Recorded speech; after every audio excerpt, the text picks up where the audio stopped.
Kurani e ndriçon shpirtin. Kurani e ndriçon mendjen. Kurani është shërim për gjitha plagët eventuale që ekzistojnë në brendin tonë. Kurani është sqarues i çdo gjëje që ka nevojë njeriu për ta ditur atë. Prandaj nuk lë asgjë pa sqaruar.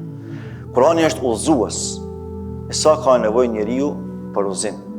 Kurani është libër që nuk ka asnjë dyshim të se është libri i Allahut. Dhalika el-kitabu la rayba fi. Allahu thot në Kur'an, ky është libri që nuk ka dyshim të se ai është prej Zotit Madhërisht. Pra nuk është për njerëzve.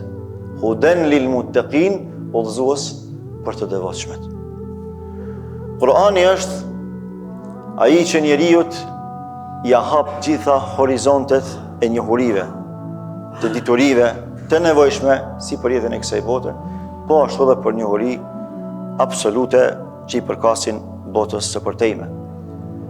Kurani është libri që e ka ngritur Muhammed Mustafa sallallahu alaihi wasallam në pjedestal të paritshëm. Dhe është libri që i ngrit edhe pasuesit e këtij libri, besimtarët e këtij libri në pjedestal të paritshëm, siç kanë qenë gjenerata e sahabëve, pasuesit e sinqertë të Muhammed Mustafa sallallahu alaihi wasallam, zbatuesit e denjë të mesazheve të Kuranit dhe të Muhammed Mustafa alaihi salatu wassalam.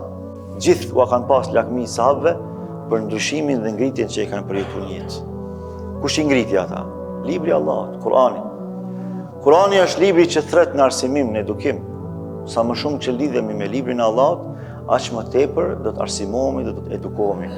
Sepse fjalët e para që kanë zbritur pikërisht nga Allahu i Madhërisht janë fjalët e ikras, të leximit, studimit, arsimimit. Nga se vetëm përmes diturisë ngritet njerëzimi.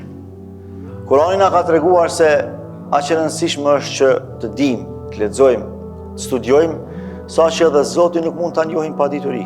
Prandaj tha: "Fa'lam annahu la ilaha illa Allah." Dije mirë se nuk ka Zot që meriton të adhurohet përpos Allahut. Pra pa e ditë, s'ka mundësi mu adhuru Allahun. Pa e njoft Allahun, s'ka mundësi me ditë se si duhet me adhuru Zotin.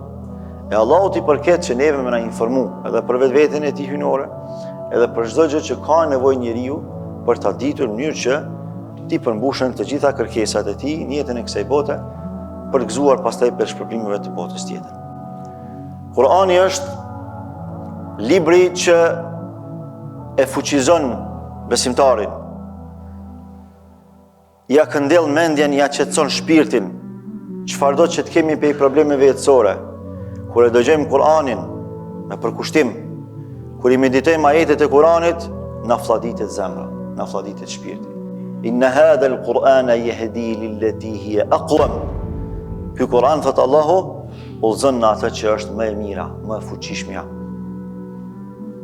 Udhëzon se si të edukohet shpirti, udhëzon se si të edukohet mendja, se si të edukohet trupi.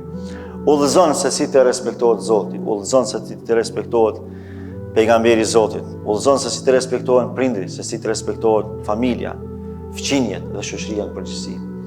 Udhëzon se si të respektohen gjitha kategoritë e shoqërisë pa dallim, klasash, statuse shoqërore kështu më radh. Udhëzon se si të ndihmohet i varfri, i shtypuri, i dobti.